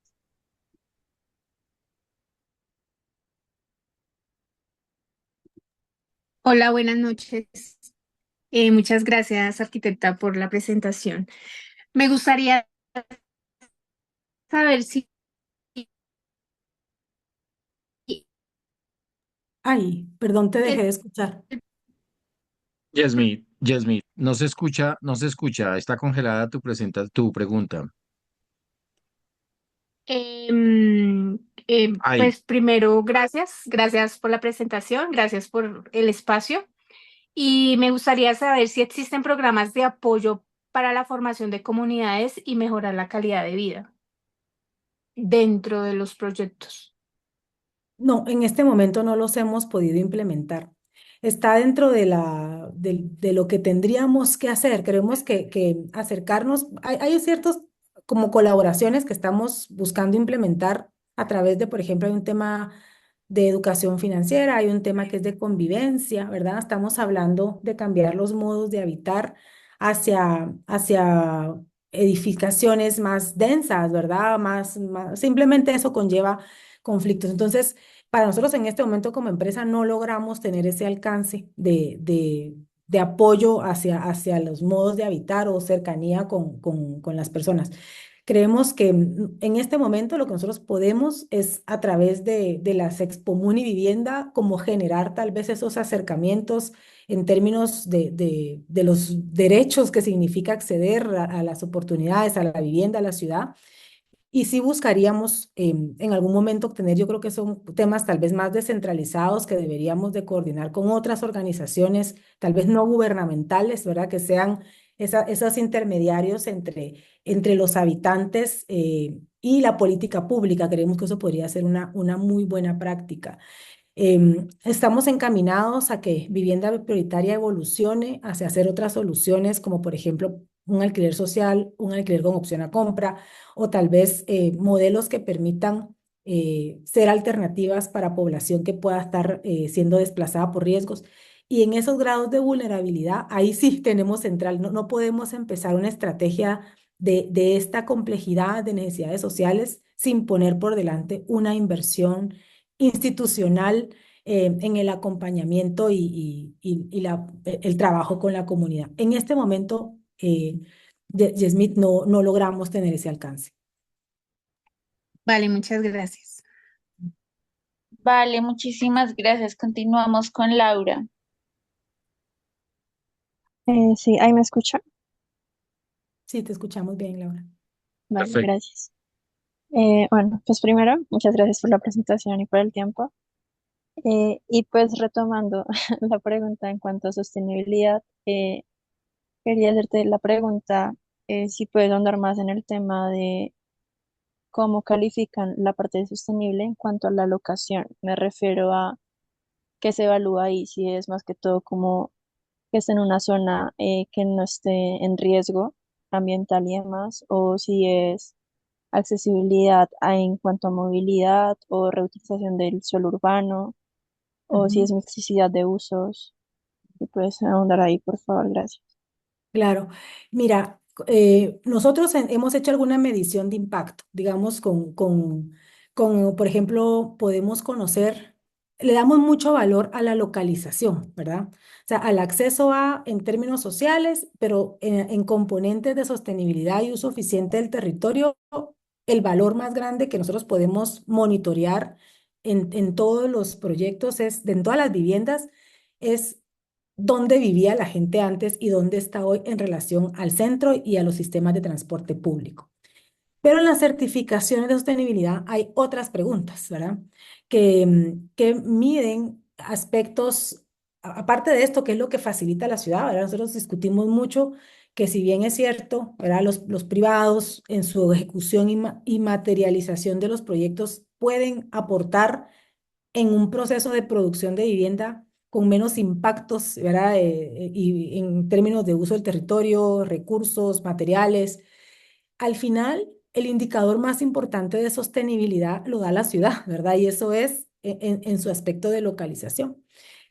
Pero todos los demás aspectos, como parámetros de consumo de agua, de energía, aire y sol natural, usualmente están medidos en la certificación de construcción sostenible. Entonces es una herramienta muy valiosa porque si bien en este momento no es obligatoria, sino que es un incentivo adicional con el cual se condiciona que usted va a poder acceder a un 50% de descuento si presenta una certificación. Entonces, eso descarga mucho a la administración pública de estar haciendo esas mediciones, ¿verdad? Porque no nos da la operatividad para tanto detalle. Lo que sí podemos medir es dónde vivía antes y dónde está ahora. O sea, eso es un componente esencial porque nosotros podemos medir ese acceso a los servicios, a los equipamientos, ¿verdad? El precio del suelo, es decir, dónde se localizó esa vivienda.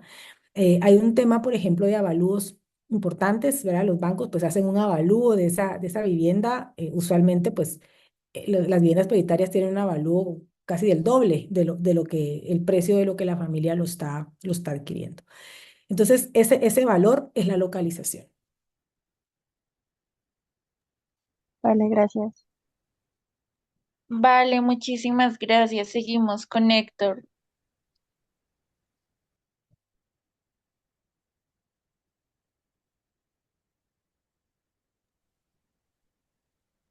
Héctor, no te escuchamos.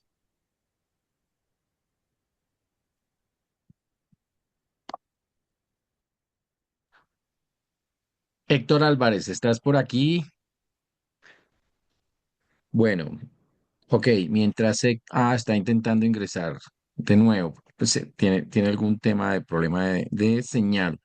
Bueno, ok, mientras recuperamos a Héctor, hago un complemento en relación a quién fue el arquitecto, que se me había pasado el dato, que habló precisamente del tipo y del prototipo. Y pues sí, claro, obviamente que fue, disculpo por haberlo perdido de vista, fue pues Aldo Rossi en el libro Arquitectura de la Architecture de la ciudad, a la arquitectura de la ciudad. Arquitectura de la ciudad, sí. Claro, imagínate. Entonces él precisamente habla del tipo como como un modelo que debe pues evolucionar, pero que no puede convertirse en un único, en algo que se repita a sí mismo todo el tiempo. Era esa la aclaración. Héctor, estás de nuevo en línea. Tienes la palabra.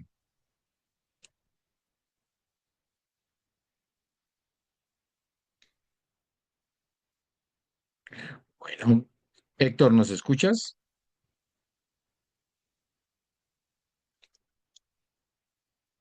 Ok, parece que no hay. Fernanda, ¿hay alguna otra pregunta en el chat Sí, mientras Héctor se logra conectar?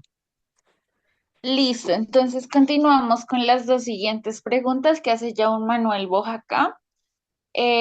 Bueno, las preguntas son dos preguntas que no son propiamente para Eva por ser ella de una empresa, pero de pronto pueda ilustrarnos si conoce la respuesta desde otra dependencia del gobierno de Ciudad de Guatemala.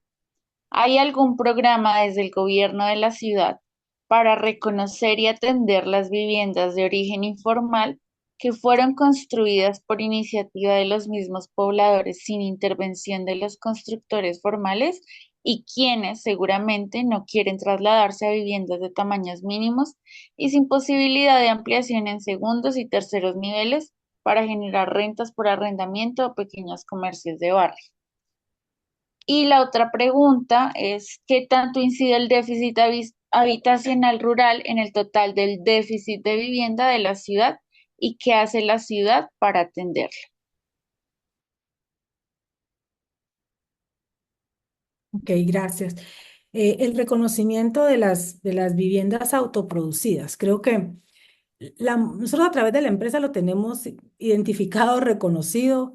em, Como el siguiente punto ahorita es cómo a partir de las operaciones urbanas integrales hay, ¿verdad? Nosotros queremos complementar el plan de ordenamiento territorial con el tratamiento de mejoramiento urbano, sobre el cual se reconoce no solo la existencia de las viviendas que fueron construidas no necesariamente entre los márgenes de normativa, sino que también se vuelva un instrumento financiero en sí mismo, es decir, donde podamos recibir aportaciones urbanísticas.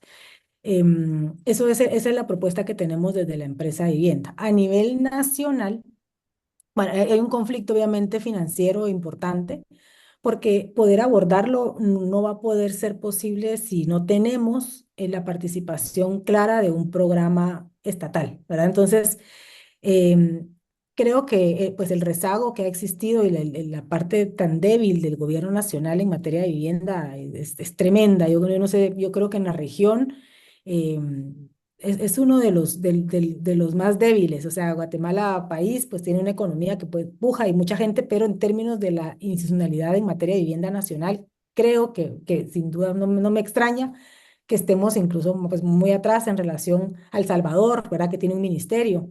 Creo que también Nicaragua tiene un ministerio de vivienda con menos población y tienen como una gobernabilidad estatal, instrumentos públicos más fortalecidos. Lo que sí reconozco en este nuevo gobierno, creo que la lectura política del país nos lleva a pensar desde, ¿verdad? De hace varios años hasta acá que hay pues una apuesta por recuperar instituciones.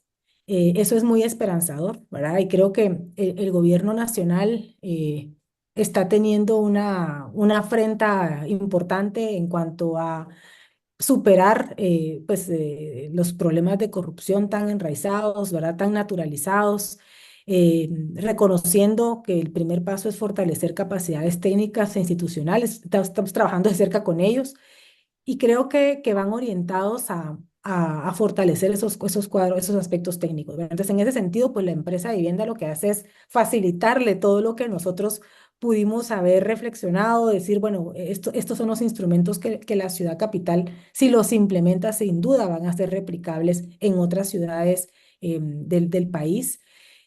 También creo que trabajar de cerca con la parte financiera del crédito hipotecario nacional se vuelve importante porque son los que usualmente administran los subsidios del gobierno. Entonces, nosotros estamos pujando porque los subsidios del Estado tengan componentes relevantes de localización, de sostenibilidad, de planificación urbana, para reconocer los territorios que pues han sido construidos de manera espontánea, ¿no? Sin apoyo ni asistencia técnica, sino que por pura ¿verdad? Autosolución de las personas. Entonces, creo que en eso estamos. Para nosotros como empresa de vivienda, pues es muy complejo, es casi imposible decir que lo podemos afrontar con nuestras capacidades financieras e institucionales, pero creo que sí abre la posibilidad a que le demos al Estado, ¿verdad? Instrumentos y herramientas de actuación para que sus recursos se puedan invertir también en un tiempo político importante, ¿verdad? O sea, hay que leer que nosotros pues, podemos complementar lo que ellos no tienen, que puede ser el tema de gestión de territorio o aspectos técnicos que conlleva mucho tiempo. Hacer institución cuesta, ¿verdad? Armar cuadros técnicos con capacidad lleva una curva de aprendizaje y un costo que las autoridades de gobierno, ¿verdad? No tienen tiempo. Entonces, creemos que ahí es la parte esperanzadora, ¿verdad? Pero de momento, en el contexto de Guatemala, pues como en el resto de América Latina, son territorios o que son negados, que no son reconocidos y que no tienen una política clara de inversión, ¿verdad? Y de apuesta por una mejora. Perfecto, muy bien. Y te interrumpo, Fernanda. Héctor Álvarez de Bogotá, quien ya ha participado en varias ponencias, obviamente como asistente, y que pertenece pues a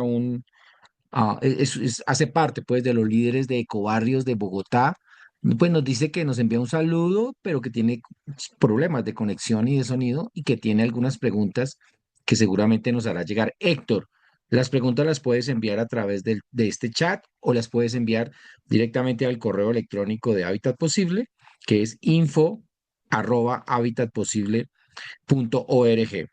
Aún así, seguramente te vamos a contactar el día de mañana para asegurar de que tus preguntas sean enviadas, que las recepcionemos se las enviaremos a la arquitecta Eva y a la mesa de ponentes que asiste el día de hoy y daremos respuesta a tus preguntas tanto de manera escrita a través de correo electrónico y seguramente las socializaremos en una próxima ponencia. Hay algo interesante que tiene que ver con un dato. Eva, comentaste un tema relacionado cuando hablamos del sistema de gestión y modelo de financiamiento, un tema relacionado con, un asunto, perdón, relacionado con la estratificación. Solo a manera de dato, aquí en Colombia llevamos 40 años con la implementación, bueno, con el nacimiento, pues, del sistema de estratificación. Hace, pero realmente eso se reglamentó como en el 92, hace como 30 años, realmente se reglamentó a nivel nacional. En este momento hay un proyecto nacional, obviamente, liderado por el actual gobierno, en el que se va a comenzar a desescalar el sistema de estratificación, es decir, va a dejar de existir y supongo, realmente no he leído mucho al respecto, pero entiendo que se va a desescalar en un término de 4 años para luego, finalmente, ir implementando el sistema de identificación a través de el ingreso universal. Entonces, solo a nivel de datos, porque aquí ha causado bastante daño el tema de la estratificación, ha sectorizado las regiones, las ciudades y los modos de habitar de manera exabrupta, ¿no? Entonces vale la pena tenerlo presente como dato. Y ya, no sé si hay alguna otra pregunta, si hay algún integrante del staff de ponentes que quiera comentar algo más, o de lo contrario, Fernanda, yo creo que podemos ir comenzando a dar cierre a la jornada. Bueno, muchísimas gracias a todos nuestros invitados. Si no hay preguntas, bueno, las otras preguntas que tengan las pueden enviar a info@habitatposible.org. Asimismo, los invitamos a la siguiente ponencia que se desarrollará el 27 de septiembre a las 9 a.m. hora Colombia, llamada Vivienda Colaborativa, un movimiento que nace en Europa y se extiende progresivamente a Latinoamérica, por la doctora Lidia Sanabria. En ese sentido, los invitamos a que se registren en nuestro link. Por favor, pues ingresar a la página de registro del evento y pues quienes ya están registrados recibirán una agenda de los siguientes días y eventos de los martes y los viernes. En ese sentido, pues damos por terminada nuestra charla de hoy y les agradecemos a todos por sus preguntas y comentarios. Fernanda, ¿te puedo interrumpir? Creo que la arquitecta Isabel Rosas levantó a último momento la mano, a última hora la mano. ¿Me permites que le demos acceso a la arquitecta Isabel, Fernanda? Pues. Ok. Perdóname, Airo, sí fue a último momento, perdón, es que no hallaba la manita. Fíjate nada más, que tanto que uso el Zoom y ahorita quién sabe dónde quedaba la manita y no le encontraba la No, mano, no pero te bueno, vemos, arquitecta, bienvenida. ay, a ver, ahí está, ahí estoy ya. Pues nada, buenas noches también a quienes se conectaron, a quienes están aquí con nosotros en Casa Foro. Gracias, Airo, siempre por tu saludo a mi persona y saludo y especial también a la arquitecta Eva Campos, quien pues tuvo a bien compartirnos este gran aporte que se hace justamente al tema de la vivienda con dignidad y con lo cual me quedo muy conforme sabiendo que cuando hay voluntad, como bien decía Zairo, se pueden lograr las cosas. Me acuerdo que en la plática del arquitecto Jorge Nava había acotado y bien lo había dicho, que tratándose en ocasiones de viviendas sociales una complicación. Y aquí quiero justamente subrayar que cuando se confluyen todas las voluntades, entonces ya no se trata de una complicación, sino de una complejidad atendida que no es lo mismo. Y bueno, pues ese es básicamente lo que quería, digamos, resaltar. Es, como bien también dice, eso es una demostración que ratifica justamente cuando hay voluntad se pueden lograr las cosas y se pueden lograr, pues, el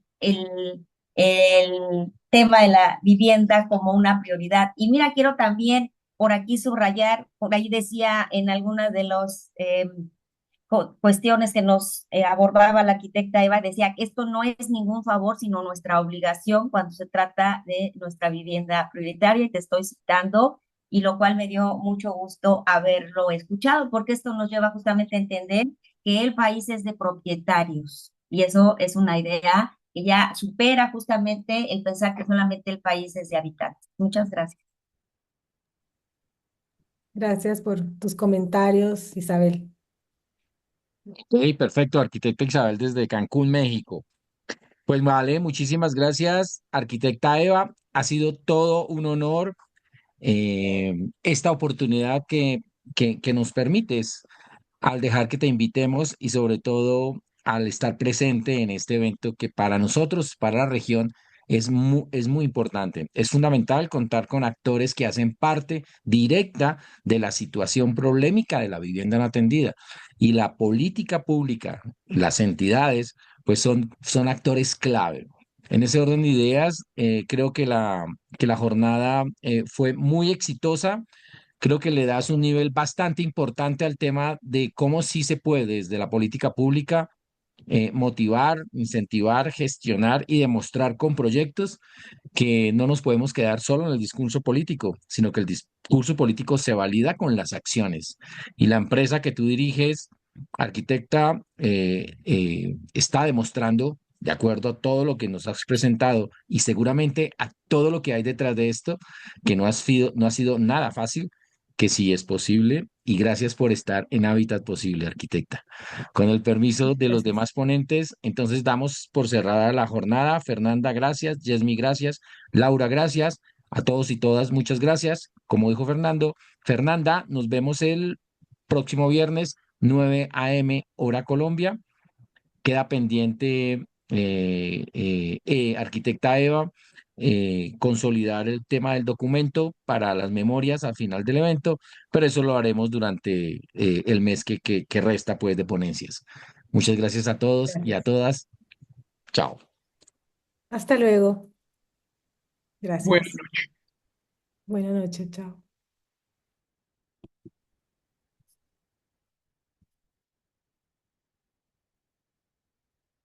Muchas gracias a Habitat Posible, porque yo creo que, no sé, no quiero dejar de decir que me parece que sin duda trabajar por una vivienda adecuada para la mayoría de las personas requiere, más allá de un entusiasmo, es una vocación, no es una especie de militancia que hay que hacerla de todos los frentes.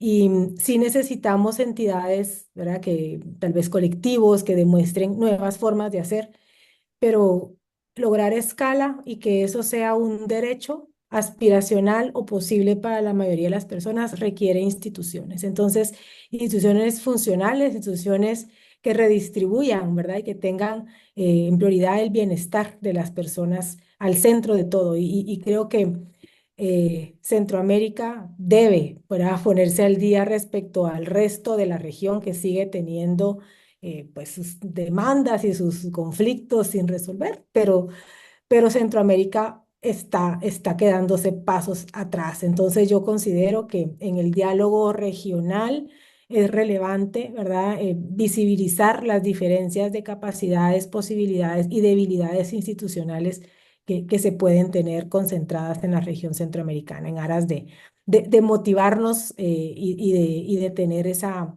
responsabilidad de implementación, yo creo, desde las instituciones, sobre todo públicas, no únicamente, pero sí sobre todo públicas.